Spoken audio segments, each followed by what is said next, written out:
এবার বলি যে আমার রাজাপুর কাঠালিয়া নিয়ে আমার পরিকল্পনা কি, আমি কি করতে চাই রাজাপুর কাঠালিয়ার মানুষের জন্য। প্রথমত, রাজাপুর কাঠালিয়ার মানুষ যাতে শান্তিতে থাকে সেটা প্রথম চাওয়া। আমরা অনেক অস্থিরতার মধ্য দিয়ে যাচ্ছি, মনের মধ্যে অশান্তি, মানুষের অভাব অনটন, সবার ভিতরে একটা বিশাল হাহাকার। আমরা 5ই আগস্টের পরে ভেবেছিলাম যে আমরা সবাই বোধহয় একটা সুন্দর সমাজের মধ্য দিয়ে যাচ্ছি, আমরা বোধহয় আর অন্যায় হতে দেখব না। কিন্তু দেখা যাচ্ছে পরিচিত মুখেরাও অন্যায়ের মধ্যে ঢুকে গেছে। আমাদের এখানে রাজাপুর কাঠালিয়াতে বিগত দিনে অনেক ধরনের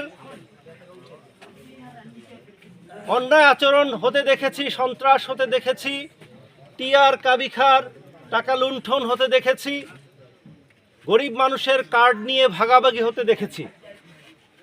এই প্রহসন, এই অন্যায় আগামী দিনে আমরা চলতে দিতে পারি না। সেই জন্য আমি শুরু করেছি যে আমরা প্রথমত শান্তি চাই।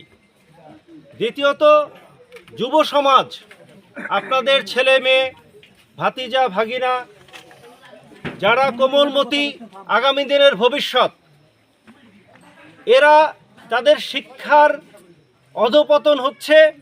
অনেকেই বিভিন্নভাবে মাদকাসক্তির দিকে চলে যাচ্ছে। এটা একটা মহামারী আকারে ধারণ করছে। এই বিষয়ে দুটো সমস্যা। একটা সমস্যা, এদের ভবিষ্যতের ব্যাপারে অনেকেই হতাশ। দ্বিতীয়ত, আমাদের সামাজিকভাবে আমরা অনেক অবক্ষয়ের দিকে চলে গেছি। পরিবারের মধ্যে যে বন্ধন, ভালোবাসা, শ্রদ্ধাবোধ, একে অপরকে শ্রদ্ধা করা, এগুলো অনেক কমে যাচ্ছে।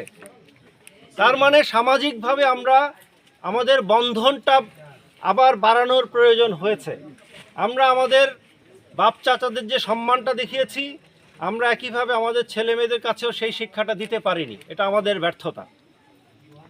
আগামী দিনে যে আমার ছেলেমেয়েরা তাদের ছেলে মেয়েদের শিক্ষা দিতে পারে, সেই বিষয়ে সামাজিকভাবে আমাদের সচেতন হতে হবে। এটাও আমার একটা এজেন্ডা।